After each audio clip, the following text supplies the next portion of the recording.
Okay, so I've got a theory. Today I want to talk about speed versus quality. Now, hear me out because this very well might be to do with the fact that my 4-month-old daughter is going through sleep regression. So it means my wife and I have not slept in who knows how long. But don't let that take away from the video. We're going to somehow link together Greg Isenberg's recent tweet where he talks about how history is compressing. I'm going to somehow link that to Terence McKenna and why our perception of time is speeding up. And then I'm going to sort of bring it back round. Peter and Levisio, I'm sure I always pronounce that right. Level SEO, SIO, whatever it is. I'm sorry. I've never said it out loud. I've only ever read it. Building the flight simulator game and then tie it off with people like Mark Liu who have been promoting the ship fast idea. And maybe if I have time, we can link it back to this design war that happened between Level Dev and Design Joy. So let's start with just in general speed versus quality. So traditionally in the old model, right, we're talking like in general, everyone thought that it was either speed or quality, or speed versus quality, and that there is a somewhat sacrifice. So what you make up for in speed, you sacrifice in quality. And that is still to a degree true. I would say that, let me just jump over here. Oh, that's a little sneaky Easter egg for the end. In the olden days, you had, let's say you're building a car, and we're not going to spend too much time on this, but you would have to, oh, it's absolute pimp wagon this. You would have to break all those little parts down, and then there would be kind of a cost that you had to hit, and then you would have to do supply chain. And then how long it would take you to do that would mean that it might increase the price, or if you wanted to do loads more units, you might have to decrease the quality. It's very much tied to physical product, like this takes all of these resources to make, and then if I want to compromise, if I want to increase speed, I have to compromise on quality. Hence all this, fast fashion. You can get it to you tomorrow, but we made it in a sweatshop and it's shite. That kind of thing. Now, in the whole Naval, Jack Butcher, I don't know why I'm writing that way, Danco, and everyone in that space, this was the build once, sell twice. Let me see if I can find that really quickly. Build once, sell twice. Where I've got a lot of screens going on at the moment. Whoa! Okay, so we want to zoom out of that. So this whole build once, sell twice. You build a product over here, and then it can sell multiple times. So it's like the initial labor, and that was the whole idea of digital products, right? And if you're in the info space and that kind of thing, this is when the whole course creation thing came. I mean, now with the course creation thing, AIs have basically got so clever now. Like I use Claude a lot just to sort of help me learn stuff on the internet, try and keep up with all the AI stuff, because I'm not in any way code-based. I'm a vibe coder, and I'm barely that. But Claude's got so good that you can basically tell him to come up with a curriculum to help you learn a subject, and it will be probably to like a degree level. So why would you ever buy a course anyway? The reason why you would buy a course is maybe more of a branding thing, because you like the people, which might be a good way to jump actually onto the internet. I've not bought his course. I don't really buy courses. I should buy it. I've not got no problem with courses, but I'm doing my own things. So Mark Liu, he's kind of a YouTuber / Twitter guy, breaking down things on how to ship fast. His whole mantra, part of that whole ship fast stuff, the whole MMR thing is a real big, it's very trendy for a good reason. I'm not digging on it, dissing it, sorry. And then you've got, for instance, the flight simulator, that Level SIO. I don't know if I've never said that out loud. Am I meant to say Level SEO? Anyway, the Peter guy, skilled bloke who's just, his pin thing with the flight simulator here, took him 3 weeks to do it, or whatever. But then I love this pin tweet of all his failed little tries. I've got a similar list to this, but some of these didn't even touch the internet, so I'm not sure if it's even allowed. But you've got this speed thing, right? So then there was this tweet by Greg Isenberg recently. I really rate his stuff. His newsletter, which we'll get to, is actually one of the only newsletters I actually open because it's quite interesting. So he tweeted this thing a couple of days ago and says history is compressing, and then goes through the phases of the web era. Gave us $1 million homepage. One guy, 1 month, 1 million. Mobile brought us Flappy Birds. Remember Flappy Birds? The guy deleted it, I think. One guy, a few days, 50K. He couldn't handle it. Maybe that's wrong, internet. You need a grok fact checker below me. And then now AI allows what's his chops to build it. I think it was like 3 weeks though, for 67K a month. History is compressing. So I don't know how the audio is going to work on this, but I just want to play this one quick track. It's like a minute long. So there's this video. Terence, just type in Terence McKenna, why our perception of time is speeding up, or perception of time. Thank you to whoever put this up 11 years ago. As soon as I saw and read all of this, I thought immediately of this. So I just want you to watch this for a sec. So when I say time is speeding up, what I mean really is that more and more is happening. More and more is happening. And if you ask the question, well, what would be the ultimate state of connectivity or of happening? It's when all points are connected to all other points. Somehow this concept of connectivity is intimately linked to the concept of complexity. And so really what I'm saying is that the universe is getting its act together. It's connecting the dots.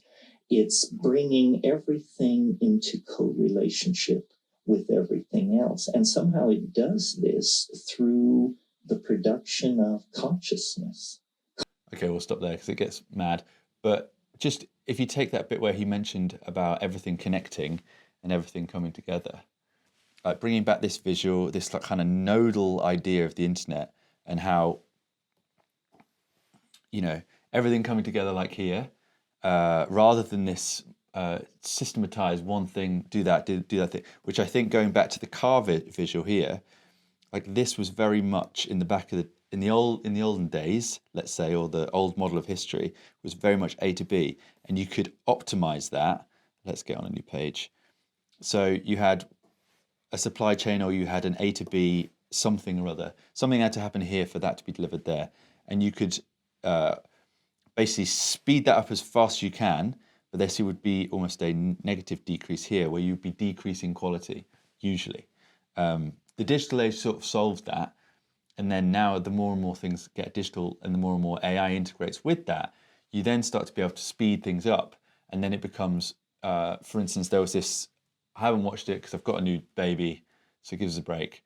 But I read a bit about it. I can't tell you, but I know that there was my co-founder, sprintdep.com, posted this. So I'm pretty sure he saw it. So, but anyway, the gist of it was that you had Brett from Design Joy, the really fast half an hour.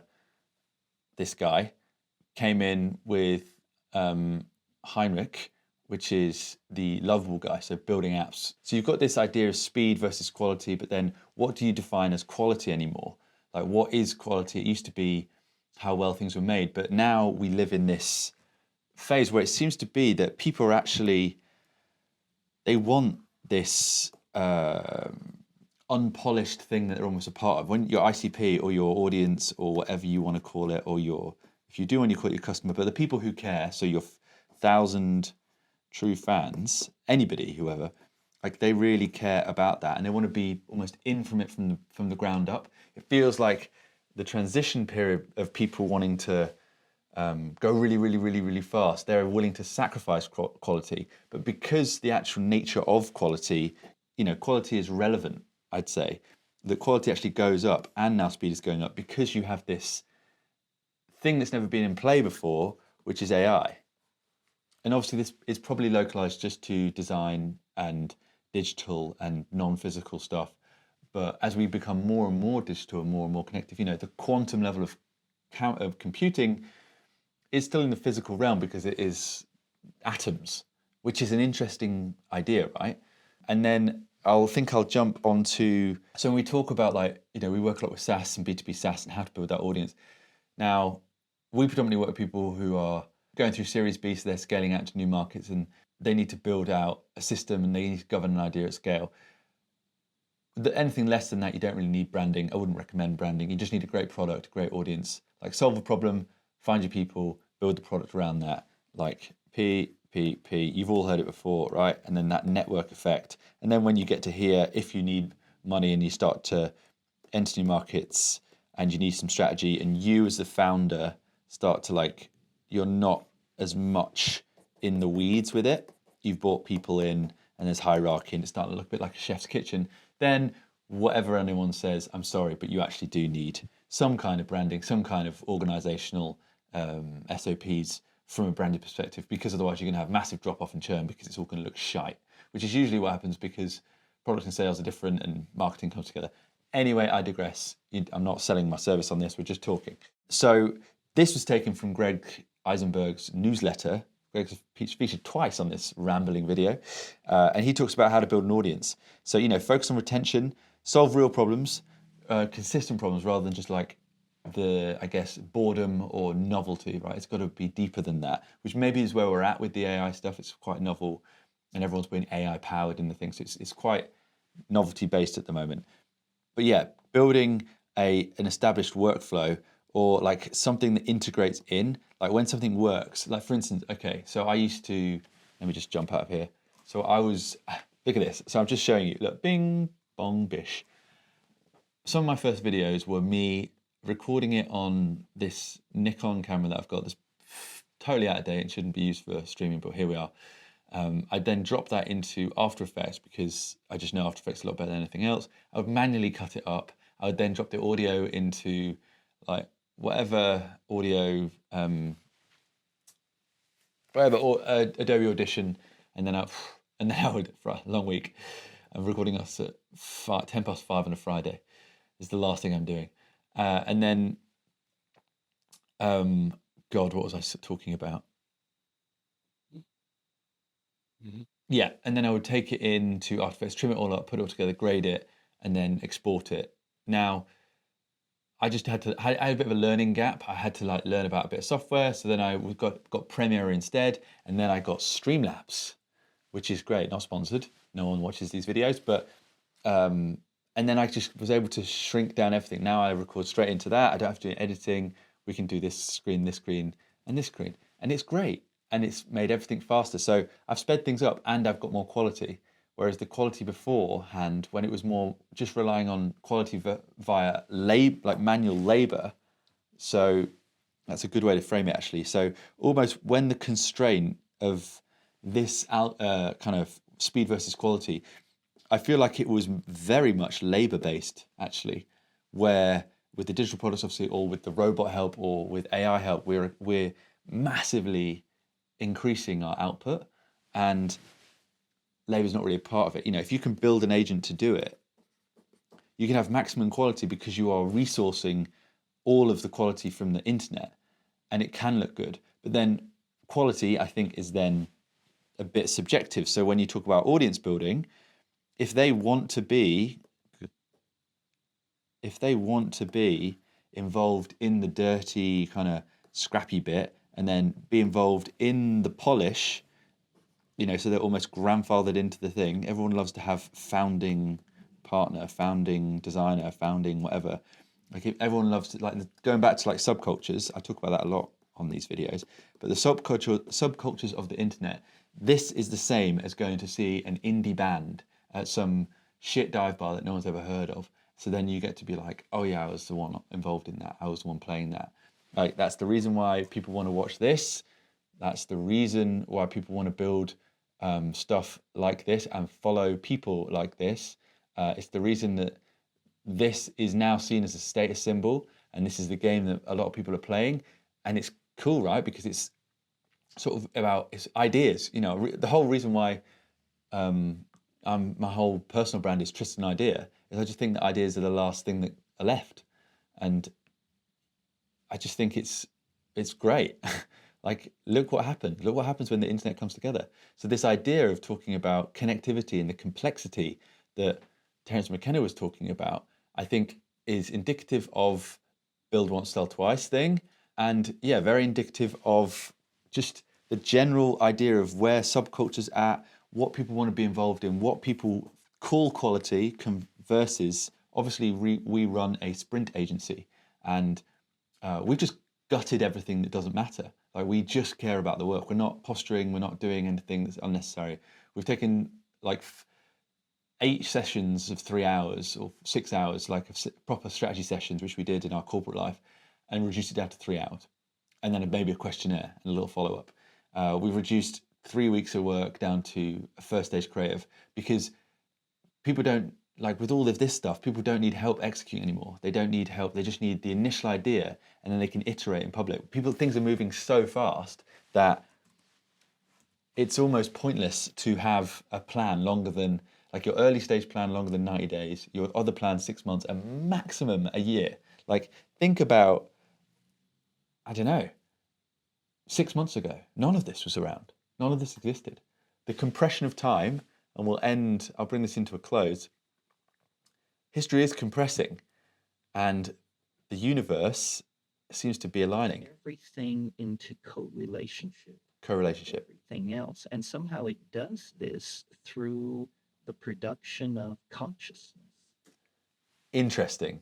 I'm not about to in any way suggest some of the mad topics, but it does feel like, not quite the singularity, but it does feel like everything is coming together, and there is a new culture emerging, and almost, I don't know, it's it's a good time to be a developer for sure. It's a good time to understand code rather than just be a vibe coder.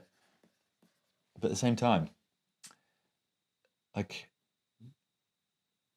everyone's maximum got a head start. If take judgment and experience out, right? I've been doing branding for 15 years.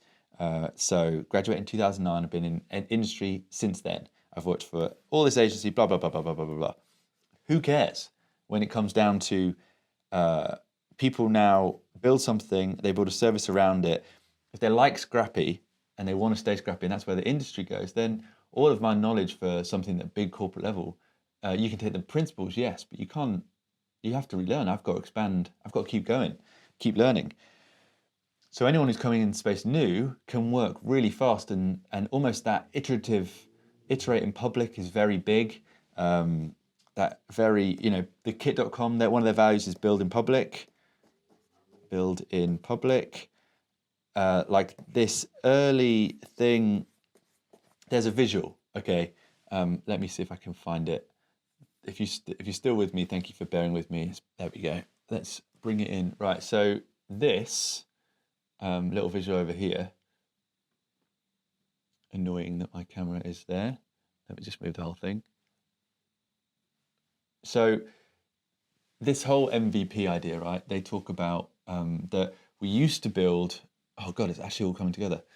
It used to be wheels, and we build wheels in a thing, and then we build this part on the car, and then we'll come together, and that would take ages. And if we compromise on quality there, but if we took loads of time there, then we would be almost a master of our craft, similar to Bentley or something like that. But actually, the real world now is, right, okay, we've got a skateboard, now we've got a scooter, now we've got a bike, now we've got a motorbike, now we've got a car, now we've got a rocket. Like, that mentality is so much more where the world is right now. So keeping things behind closed doors is pointless. Like, we got our brand built, we got our website built and our brand built in 7 days. We used our own process, even shorter than that, because ours is 10. And then we have now just been iterating in public. We are showing how the sausage is made. Yes, it also shows us that we're good at what we do, and we can actually deliver what we do, because it's hard to show client stuff early stage, because it's, not everyone wants their new stuff that's not been launched yet just be touted around Twitter. But yeah, this mentality completely and utterly encapsulates the ethos over here.